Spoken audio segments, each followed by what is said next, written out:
Welcome to the mini review of Pokemon Sword and Shield. Today we're going to be discussing the main takeaways from the new Switch title releasing this Friday. So, as you know, many people are upset about the new title. It even resulted in a change.org petition coming out asking GameFreak, or more so demanding that GameFreak restore the National Dex. For those of you that don't know what the National Dex actually is, it's basically an amazing system that Nintendo had in place with GameFreak, where you had access to all 800, that is right, 800 Pokemon that currently exist in the gaming universe. How did this happen? Well, the last time we actually had less than 400 Pokemon in a game goes back to 2002 on the Game Boy Advance. Since then, every new mainstream Pokemon title has had well over 400 Pokemon. For those of you that think, oh, well, maybe there's going to be at least generations in place so you can evolve this to this and that to that, nope. So just because you caught a specific Pokemon doesn't necessarily mean you're going to be able to get them at different stages. In other words, you may not be able to find your favorite starter Pokemon and then evolve it to the specific form that you've come to expect. This is very, very unfortunate. Another major plot line, plot hole, just it sucks, is that the game looks like something from the PlayStation 2 era, okay? It looks somewhat like a HD PlayStation 2 game, but not a remake. There's nice little touches here and there, but let's be clear. There are games on the Nintendo Switch that look much better than this title, including Game Freak's own new game, Town.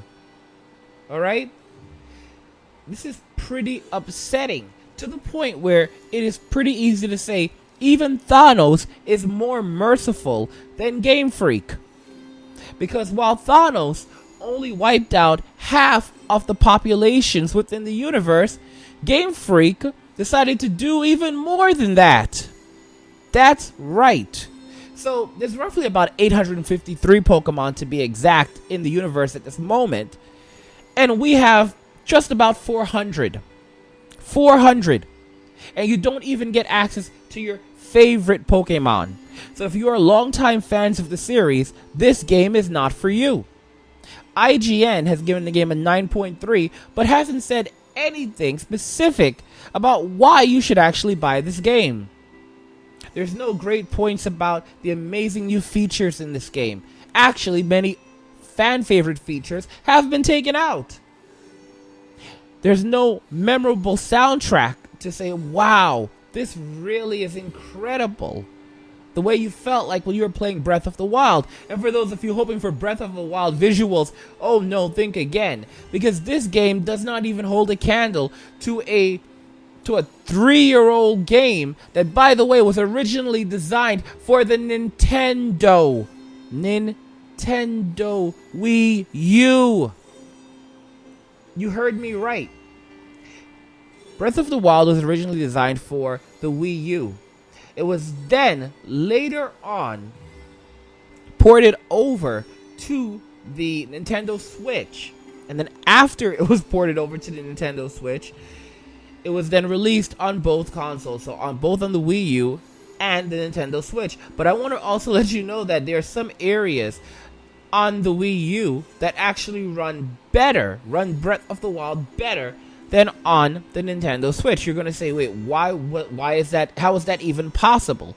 How can the Wii U run Zelda better, Breath of the Wild better than on the Nintendo Switch? Oh, simple. Because it was not made for the Nintendo Switch. It was not made for a Tegra processor. It was made for an IBM processor. Alright?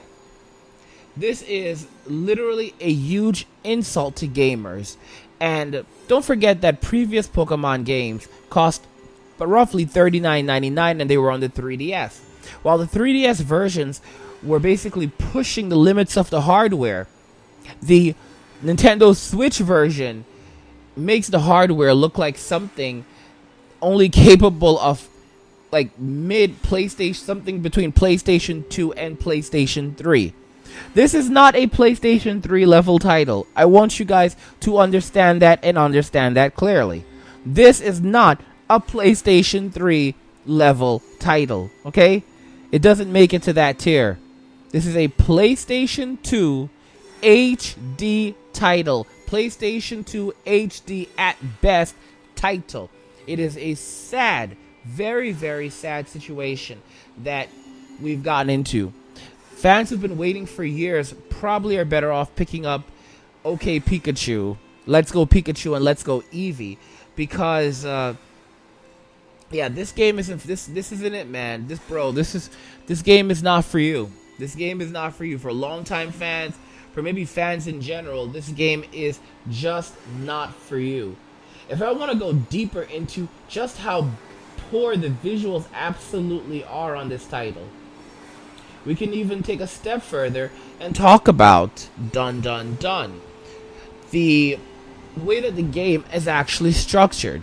While previous Pokemon games could deliver sometimes well over 60 hours, this game's actually a kind of on the short side, delivering around 40 hours of gameplay in a Pokemon game.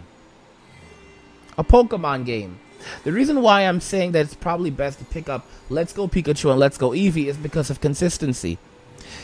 With these games, you'll at least be able to evolve your Pokemon from the very beginning to the very end. You'll have more options. It'll be a better feel and overall look.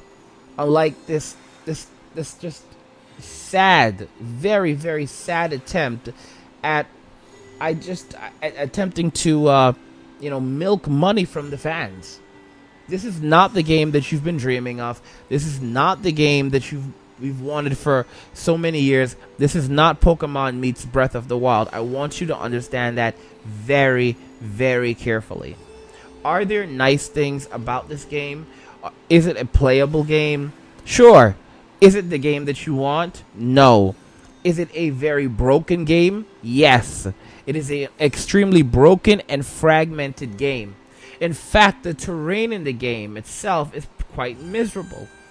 As Breath of the Wild had a very diverse map that you could explore and really just sink your teeth into, the design of Pokemon Sword and Shield's region is literally like a flat slab of land.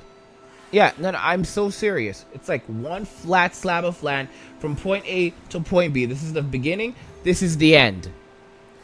I am literally flabbergasted that they could design a game in this way. It really shows how little work, how little planning, how little detail, how little effort, how little consideration they put into this title. I want you guys to understand that these are not unreasonable things that I'm asking for, okay? Some of you are thinking, well, the visual quality, they had to redo the animations for the Pokemon. They reused many of the animations from previous titles, okay? So why is it that they could not do this? Simple, because Pokemon is no longer a priority franchise for GameFreak. GameFreak has said that Pokemon is no longer a priority as they are now exploring other IPs. I'm very disappointed with this game. I'm very disappointed with the visuals. I'm very disappointed with the gameplay. I'm very disappointed with the region. I'm very disappointed with what the game has to offer. Even the gym trainers are kind of boring. And, it's like such an obvious, like, okay, yeah, hey, well, these are the trainers. There's not a lot of excitement, not a lot of twists and turns. There's no real story in the game. And, yeah, that's it.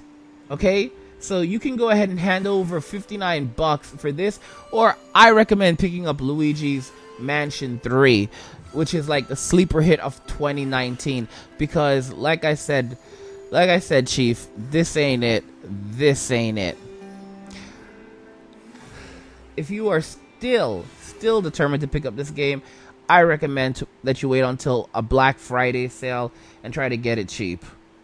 Let me know what you think in the comments if you agree that most of the other Pokemon reviews out there right now are absolutely biased. They're not telling you the truth about this game because they want to basically keep the machine going. I want to know what you think in the comments. Let me know. We'll talk about it. Love God. Be good to each other. And cheers.